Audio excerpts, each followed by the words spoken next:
Hey boys and girls, how are you? So it is actually Sunday afternoon and Mrs. McAdams has decided to curl up in my comfy chair in my room and do a little more reading on Charlotte's Web. I just got done doing some fun videos about whales and a whale craft. So you'll see those coming up this week.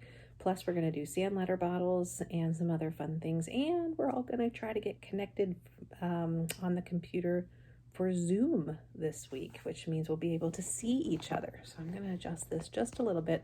But in the meantime, I love to read on a Sunday afternoon, and it's a little bit of a cloudy day here today. So I wanted to read a few chapters of my favorite book. So when we left off, we were on chapter 9 and that or chapter 10, and that was the one about the explosion. Do you remember what exploded in the book? Yeah, it was that rotten egg. Do you remember? Here. When Avery was trying to knock down Charlotte and he tripped over Wilbur's trough and down he went and it crushed that egg, that rotten egg, and oh, made that terrible smell. But luckily that saved Charlotte's life, didn't it? So Avery was not able to do that. So at the end of that chapter, though, Charlotte had pulled apart her web and was taking some of it apart. And Templeton had just gotten back from the dump and she was still working at midnight. So she was doing something special with her web. We don't know what that is yet, but I think we're about to find out. So chapter 11, there it is called The Miracle. The next day was foggy. Everything on the farm was dripping wet. The grass looked like a magic carpet. The asparagus patch looked like a silver forest. On foggy mornings, Charlotte's Web was truly a thing of beauty. This morning, each thin strand was decorated with dozens of tiny little beads of water. The web glistened in the light and made a pattern of loveliness and mystery, like a delicate veil. Even Lurvy, who wasn't particularly interested in beauty, noticed the web when he came out for the pig's breakfast. He noted how clearly it showed up, and he noted how big and carefully built it was. And then he took another look and saw something that made him set down his pail. There, in the center of the web, neatly woven in block letters, was a message. It said, "Some pig." Lurvy felt weak. He brushed his hand across his eyes and stared harder at the web. "I'm seeing things," he whispered.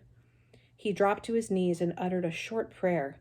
Then, forgetting all about Wilbur's breakfast, he walked back to the house and called Mr. Zuckerman. I think you better come down to the pig pen," he said. "What's the trouble?" asked Mr. Zuckerman. "Anything wrong with a pig?" Not exactly," said Lurvy. "Come and see for yourself." Here it is. Look what Charlotte did. She wrote the words "some pig" in her web. Wow. See that? SOMEPIG. The two men walked silently down to Wilbur's yard.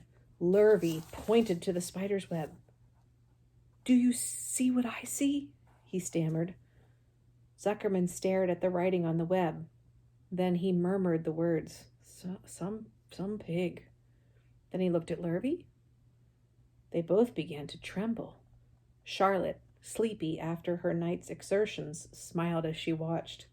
Wilbur came and stood directly under the web. "Some pig," muttered Lurvy in a low voice. "Some pig," whispered Mr. Zuckerman. They stared and stared for a long time at Wilbur. Then they stared at Charlotte. "You don't suppose that spider," began Mr. Zuckerman, but he shook his head and didn't finish the sentence.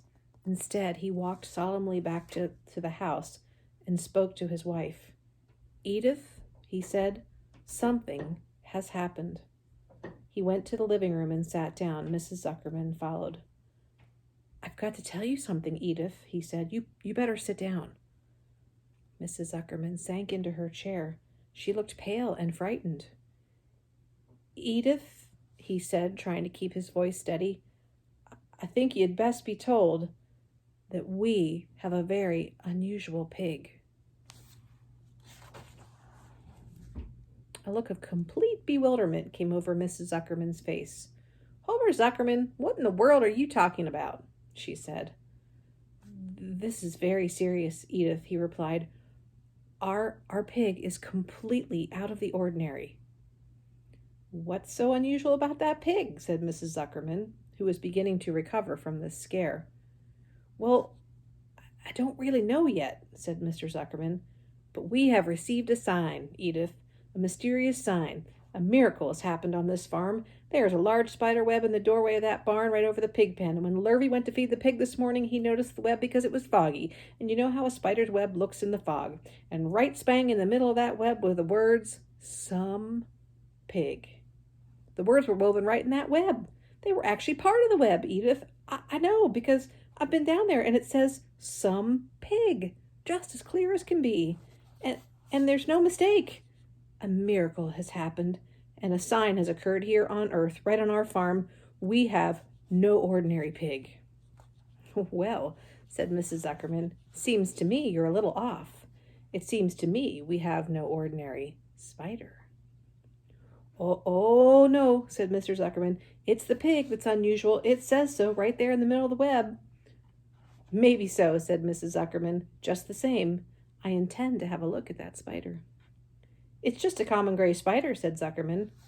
They got up and together walked down to Wilbur's yard. You see, Edith? Just a common day spider. Wilbur was pleased to be receiving so much attention. Lurvy was still standing there, and Mr. and Mrs. Zuckerman, all three, stood there for about an hour, reading the words over and over and watching Wilbur. Charlotte was delighted with the way her trick was working. She sat without moving a muscle and listened to the conversation of the people. When a small fly blundered into the web, just beyond the word pig, she quickly dropped down, rolled up that fly, and carried it away. After a while the fog lifted, the web dried off, and the words didn't show up quite so plainly. The Zuckermans and Lurvy walked back to the house. Just before they left the pig pen, Mr. Zuckerman took one last look at Wilbur, and he said, "You know," he said in an important voice, "I've thought all along that pig of ours was an extra good one. He's a solid pig. That pig is as solid as they come. You notice how solid he is around the shoulders, Lurvy?" Sure do, said Lurvy. "I've always noticed that. He is quite a pig." "He's long and smooth," said Zuckerman. "That's right," said Lurvy. "He's smooth as they come. He is some pig." When Mr. Zuckerman got back to the house, he took off his work clothes and put on his best suit. Then he got into his car and drove to the minister's house. He stayed for an hour and explained to the minister that a miracle had happened on their farm. "So far," said Zuckerman, "only 4 people on earth know about this miracle. Myself, my wife Edith, my hired man Lurvy, and you." "Don't tell anybody else," said the minister. "We don't know what it means yet, but perhaps, if I give it some thought, I can explain it in my sermon next Sunday. There can be no doubt that you have a most unusual pig. I intend to speak about it in my sermon and point out the fact that this community has been visited by a wondrous animal.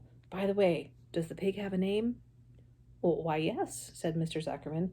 "My little niece calls him Wilbur. She's a rather odd child, full of notions. She raised the pig on a bottle, and I bought him from her when he was a month old." He shook hands with the minister and left. Well, secrets are very hard to keep. Long before Sunday came, the news spread all over the county. Everybody knew that a sign had appeared in a spider's web on the Zuckerman's place. People came from miles around to look at Wilbur and to read the words in Charlotte's web. The Zuckerman's driveway was full of cars and trucks from morning till night. Fords and Chevys and Buick Roadmasters and GMC pickups and Plymouths with Studebakers and Packards, Oldsmobiles with rocket engines and Jeep station wagons and Pontiacs. Those are all different types of cars and trucks. There's the farm with all the people coming. See that? Okay. The news of the wonderful pig spread clear up into the hills, and farmers came rattling down in buggies and buckboards to stand hour after hour and stare at Wilbur, admiring this miraculous animal. All said they had never seen such a pig in their life. When Fern told her mother that Avery had tried to hit the Zuckerman spider with a stick, Mrs. Arable was so shocked She sent Avery to bed without any supper. Oh, poor Avery. In the days that followed, Mr. Zuckerman was so busy entertaining visitors, he neglected his farm work. He wore his good clothes all the time now and got right into them when he got up in the morning. Mrs. Zuckerman prepared special meals for Wilbur. Lurvy shaved and got a haircut, and his principal farm duty was to feed the pig while the people watched. Mr. Zuckerman ordered Lurvy to increase Wilbur's feedings from 3 meals a day to 4 meals a day. The Zuckermans were so busy with visitors, they forgot about the other things on the farm. The blackberries got ripe, and Mrs. Zuckerman failed to put any in her jam. The corn needed hoeing, and Lurvy didn't have time to do it. On Sunday, the church was full. The minister explained the miracle. He said the words on the spider's web proved that human beings must always be on the watch for the coming of wonders. All in all, the Zuckerman's pig pen was the center of attraction. Fern was happy, for she felt that Charlotte's trick was working and that Wilbur's life would be saved. But she found that the barn was not nearly as pleasant. Too many people. She liked it better when she could be alone with all of her friends, the animals. Okay, so chapter 12 is called A Meeting, and it's a short one, so I'm going to keep reading, okay? One evening, a few days after the writing had appeared in Charlotte's Web, the spider called a meeting of all the animals in the barn cellar. I shall begin by calling roll.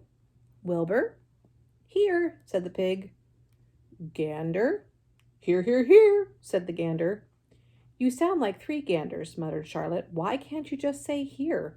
Why do you have to repeat everything? It's my idiosyncrasy, replied the gander.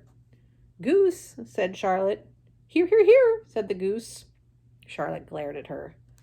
Goslings 1 through 7.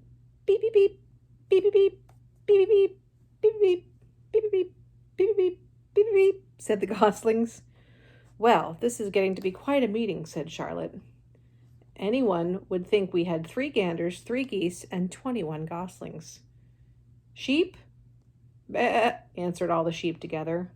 Lambs? Meh, answered all the lambs together. Templeton? No answer. Templeton? No answer. Well, we are all here except the rat, said Charlotte. I guess we can proceed without him. Now, all of you must have noticed what's been going on around here the last few days. The message I wrote in my web praising Wilbur has been received. The Zuckermans have fallen for it, and so has everybody else. Zuckerman thinks Wilbur is an unusual pig, and therefore he won't want to eat him. I dare say my trick will work, and Wilbur's life can be saved. Hooray! Cried everybody. Thank you very much, said Charlotte. Now I called this meeting in order to get suggestions. I need new ideas for my web. People are already getting sick of reading some pig. If anybody can think of another message, I'll be glad to weave it into the web. So, anyone have ideas for a new slogan? How about Pig Supreme? Said one of the lambs. Ooh, no good, said Charlotte. It sounds like a rich dessert. How about Terrific, Terrific, Terrific? Said the goose. Well, cut that down to 1 terrific, and that will do nicely, said Charlotte. I think terrific might impress Zuckerman. But Charlotte, said Wilbur, I'm not terrific. That doesn't make a particle of difference, she said. Not a particle. People believe almost anything they see in print. Does anybody know how to spell terrific? I think, said the gander, it's T-double-E-double-R-double-I-double-F-double-I-double-C-C-C-C-C-C. Oh, what kind of acrobat do you think I am? Said Charlotte. I would have to have St. Vitus dance to weave a word like that into my web. Sorry, sorry, sorry, said the gander, who always repeated himself. The oldest sheep spoke up. I agree that there should be something new written in the web if Wilbur's life is to be saved. And if Charlotte needs help in finding words, I think she can get it from our friend Templeton. The rat visits the dump regularly and has access to old magazines. He can tear out bits of advertisements and bring them to the barn cellar for Charlotte to copy into her web. Good idea, said Charlotte, but I'm not sure Templeton will be willing to help. You know how he is, always looking out for himself and never thinking of anyone else. I'll bet I can get him to help, said the old sheep. I'll appeal to his basic instincts, of which he has plenty. Here he comes now. Everybody keep quiet while I put this matter up to him. There you go. Everybody in the barn. There we go. Can you see? Yep, so Charlotte took down the word some pig, and then she's going to be weaving something new, the word terrific. All right, let's see what they say to Templeton. Do you think he'll agree to do it? All right, let's see. The rat entered the barn the way he always did, creeping along the wall. "What's up?" he asked, seeing the animals assembled. "We're holding a directors' meeting," replied the old sheep. "Well, break it up," said Templeton. "Meetings bore me." The rat began to climb a rope that hung against the wall. "Look," said the old sheep, "the next time you go to the dump, bring back a clipping from a magazine.